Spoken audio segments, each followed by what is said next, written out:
Welcome, everyone, as we peel back the layers of early Christian history and dive into the intriguing figure of James, the so-called brother of the Lord. I'm excited to get into it. So we're talking about the James who some say was literally Jesus' brother, right? Exactly. And there's so much to unpack here. From the very beginning, we have Paul mentioning him in Galatians, like, I saw none of the other apostles, only James, right, yes. the brother of the Lord. That already sets him apart in the early church narrative. Yeah, Paul definitely gives him a major nod there. It sort of establishes James as a key pillar in the Jerusalem church. Absolutely. And then we get an independent account from Josephus, a non-Christian source, who tells us that James, described as the brother of Jesus, who was called Christ, met a tragic end, stoned to death around 62 CE. That's a big deal. It adds historical weight to his existence. Right on. When a secular historian like Josephus mentions him, it really reinforces that James was a real and influential figure in his time. For sure. Then there's Hegesippus, the 2nd century source, who paints an even more vivid portrait of James. Imagine this: a man who wore the simplest of clothes, never touched wine, and get this, his knees were so calloused from praying, they were almost camel-like. Yeah, that's It really wild. underscores his deep ascetic lifestyle. It sure does. And what's really fascinating is that Hegesippus even points out that James was a staunch vegetarian. That detail, while sometimes overlooked, tells us so much about his commitment to ritual purity and ethical living. Absolutely. It's like his abstention from meat hints at a rigorous piety. In many first-century Jewish Christian circles, especially among groups like the Essenes, such dietary restrictions were a statement of, devotion and separation from mainstream practices. Right, indeed. And that brings us to the big debate about whether he was actually Jesus' biological brother. There are, 3 main views on this, aren't there? Yes, exactly. The plain reading of Paul's letters and Josephus suggests he was a literal sibling, perhaps a younger brother of Jesus. But then there's the traditional Catholic and Orthodox stance, which reinterprets brother as a cousin or even a stepbrother.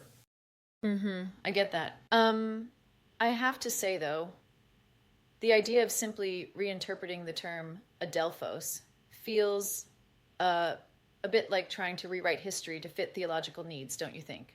I see your point.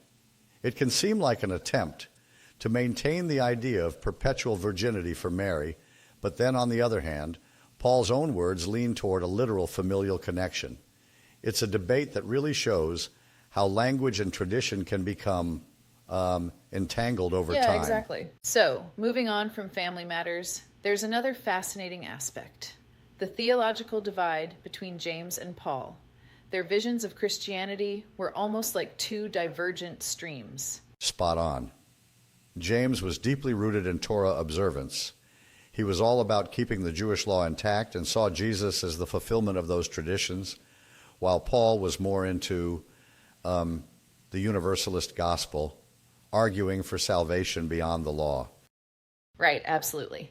It's like they were operating in 2 different modes, almost as if one was wearing the conservative cap and the other the revolutionary hat. Absolutely. It's like comparing 2 very different blueprints. The tensions between them are even recorded in Acts. James trying to smooth out issues by setting dietary rules for Gentile converts, while Paul's epistles sometimes describe a much more contentious relationship. And I find it really compelling how those debates have echoed through the centuries, shaping the way church authority and traditions evolved. Definitely.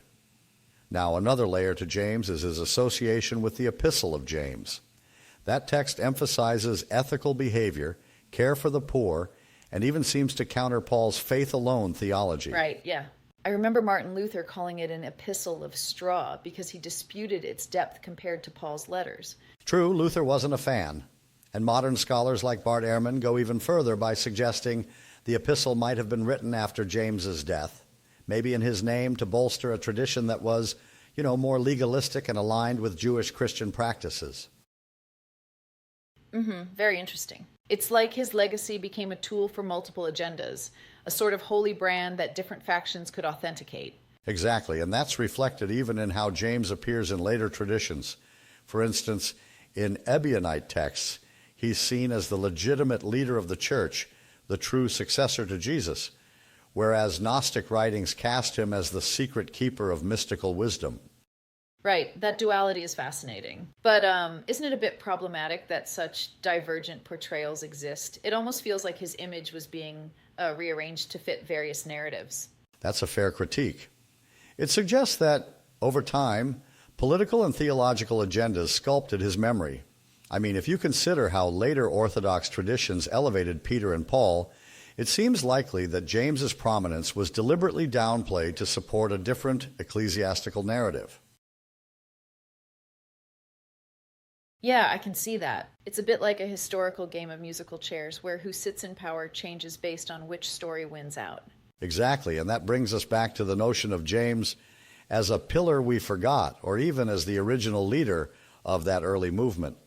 His early influence seems undeniable, regardless of whether every detail is fully clear. Indeed. And, that strict vegetarian aspect really sets him apart, doesn't it? I mean, in a culture where meat was a staple, his abstinence was a testament to his unique form of discipline and purity. Yes, it's like he was not just a religious figure, but a lifestyle icon of sorts, showing that ethical rigor could extend even to everyday habits like diet. Exactly, yeah. I can see how his dietary choices might also hint at a broader, more conservative adherence to Jewish law. That would naturally put him at odds with Paul's more flexible approach. Definitely. This divide could very well explain some of the rifts within the early church, with James upholding a very structured, Torah-observant practice, while Paul propelled a more universalist, free-spirit gospel. Absolutely. It's like the battle between, on one side, tradition and regulation, and on the other, reinterpretation and expansion. Yes, that's a great way to put it. And while James's historical footprint might be less prominent in later Orthodox narratives, his impact on shaping early Christian ethics and identity remains a crucial, if sometimes understated, factor. Right, exactly. One thing that still bugs me, though, is just how contradictory our sources are. With Paul, Josephus, Hegesippus, and later writers all painting slightly different pictures, it's hard to pin down one clear image of James. I get that, and it does challenge us to, grapple with ambiguity in historical records. But maybe that very ambiguity is what makes him so compelling. A figure who was as real as he was contested in memory and tradition. I totally agree. Absolutely. And perhaps it's that tension between legend and history that continues to fuel our fascination with early Christianity. Exactly. In exploring figures like James, we peel back layers of belief, politics, and culture, revealing a Christianity that was far more diverse and dynamic than the later unified picture many of us know. Yeah, definitely. And that diversity, even if messy, is what makes the study of these early figures so rich and, dare I say, invaluable. It really is. In the end, whether James was Jesus' literal brother, a revered leader, or partly a literary invention, his legacy forces us to reconsider how multifaceted early Christian identity truly was. Right on, absolutely. So here's to James, a man whose life, practices, and controversies stir up questions even today. Absolutely. His story calls us to question simple narratives and embrace the rich tapestry of history where even contradictions can be a source of insight. Yeah, exactly. Thanks for this engaging dive into his legacy. It's been a refreshing reminder that history is never just black and white. True, and our discussion today just scratches the surface of the debate surrounding his life and influence. It's a never-ending journey of discovery. Right indeed. Well, until next time, let's keep questioning and exploring the corners of history that continue to shape our understanding of the past. Absolutely. Here's to diving deeper and always challenging the narratives we've grown up with. Thanks for listening, everyone, and keep those minds open.